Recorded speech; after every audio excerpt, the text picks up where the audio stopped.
notre série podcast Norcia décrypte pour vous. Laurent Auvion est une nouvelle fois à nos côtés. On continue aujourd'hui avec la blockchain. Laurent, peux-tu nous dire comment la blockchain est utilisée depuis 2008 ?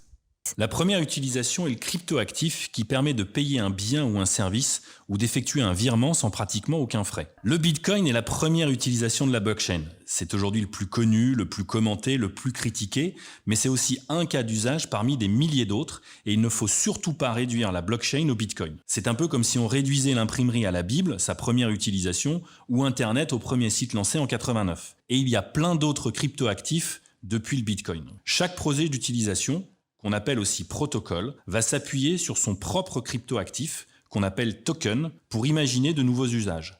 Traçabilité alimentaire, échange immobilier, jeux en ligne, art et collection numérique, trading de tokens, musique, vidéo, photos, les possibilités sont presque infinies. Comment sommes-nous passés de la blockchain qui semble être un outil unique à autant de cryptoactifs ?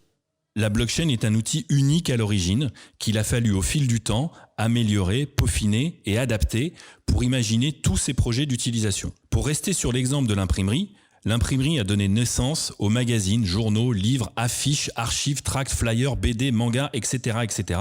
C'est un peu pareil avec la blockchain. C'est ainsi qu'on a vu arriver Ethereum, Binance, Solana, Avax, Elrond, Cardano, Atom, qui sont autant d'écosystèmes décentralisés permettant d'exécuter des transactions. Chacun de ces écosystèmes est un projet qu'il faut financer, faire vivre et évoluer. Et il faut également rémunérer les propriétaires des serveurs qui ont de plus en plus de transactions à exécuter. C'est très clair et intéressant. Merci Laurent. Et concrètement, comment les rémunère-t-on ? Le token, ou jeton en français, est ce qui permet de rémunérer l'écosystème d'une blockchain, soit l'ensemble des frais liés à une transaction. Ces frais sont minimes, mais il faut bien les matérialiser. L'émission du token sert aussi à lever des fonds en début de projet. Pour faire simple, quand je veux utiliser la blockchain Solana pour acheter un produit, jouer à un jeu ou transmettre un fichier, je vais payer des frais avec le jeton de Solana. Donc plus il y a d'acteurs qui souhaitent effectuer des transactions Solana, plus il va y avoir de demandes du jeton Solana et donc plus la valeur du jeton va augmenter. Petit à petit, un marché secondaire des tokens ou cryptoactifs s'est développé. On recense plusieurs milliers de tokens aujourd'hui pour une capitalisation globale de 3 000 milliards de dollars, soit l'équivalent de la capitalisation d'Apple. Pour résumer, des personnes lancent un projet blockchain comme s'ils lançaient une nouvelle société. Ils se financent en vendant à l'avance le token qui servira à utiliser leur outil, et des personnes achètent des tokens soit pour pouvoir les utiliser plus tard, soit parce qu'ils parient sur une forte utilisation du protocole et donc une augmentation du prix du token. C'est exactement ça. Tu as parfaitement résumé l'utilité et l'intérêt des tokens et cryptoactifs. Si les propriétaires décident d'inonder le marché de tokens pour se rémunérer, cela va-t-il faire chuter le cours du token ? Ça pourrait, mais Dieu merci, ce n'est pas comme cela que cela fonctionne. Nous sommes sur des protocoles décentralisés, donc personne ne décide tout seul. Chaque propriétaire du token est propriétaire d'une partie du protocole et participe aux décisions prises sur la gouvernance et l'évolution de celui-ci. Et de surcroît, le nombre total de tokens qui sera émis est connu dès le lancement du protocole et ne pourra jamais dépasser ce nombre. Il ne peut pas y avoir de dilution soudaine et massive de la valeur d'un token, sauf si plus personne ne l'utilise, bien entendu. La finance décentralisée représente donc la somme de tous les tokens et de tout ce qu'on peut faire avec sur la blockchain ? C'est une partie seulement de ce qu'on vient de décrire. Certains protocoles sont utilisés dans l'agroalimentaire, le jeu en ligne et ne participent pas à la finance décentralisée. La finance décentralisée regroupe tous les produits et services autour des tokens qui permet de transposer dans la blockchain les offres classiques, l'épargne rémunérée, le crédit, les comptes à terme, les plateformes de trading. Certains protocoles comme Binance offrent la quasi-totalité des services. Peux-tu nous donner un exemple pour illustrer ce que tu expliques, s'il te plaît ? Imaginons que je possède 100 jetons Binance.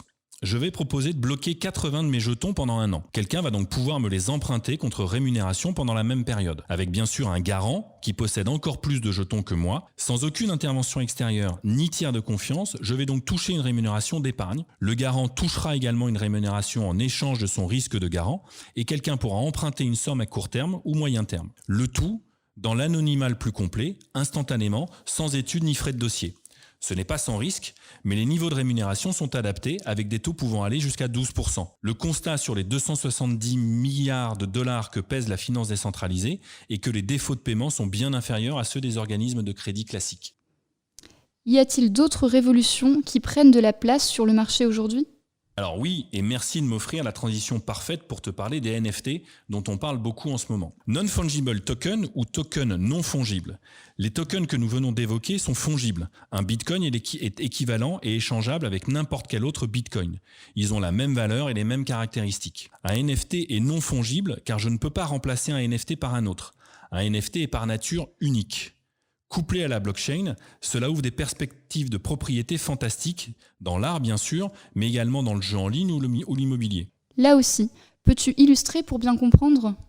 On a tous un jour collectionné des cartes Panini. Grâce aux NFT, je peux dématérialiser ces cartes, les rendre uniques ou rares et transférer via la blockchain le droit de propriété de la carte à quelqu'un d'autre. Je peux même, si je le souhaite, céder 1/100, 1/10, 1/1000 de la propriété de la carte. Certains magazines papier américains ont cédé une partie des droits de propriété numérique de une historique à des collectionneurs fortunés, ravis de voir leur cote monter en flèche. De la même manière, un jeune artiste numérique peut vendre ses œuvres facilement partout dans le monde en garantissant l'unicité de celle-ci. Il peut même conserver 10% des droits pour se rémunérer sur les ventes futures de son œuvre en cas d'explosion de sa cote. Merci Laurent de nous avoir à nouveau éclairé sur la blockchain. On vous donne rendez-vous prochainement pour une nouvelle analyse de Laurent. Norcia décrypte pour vous. À très bientôt.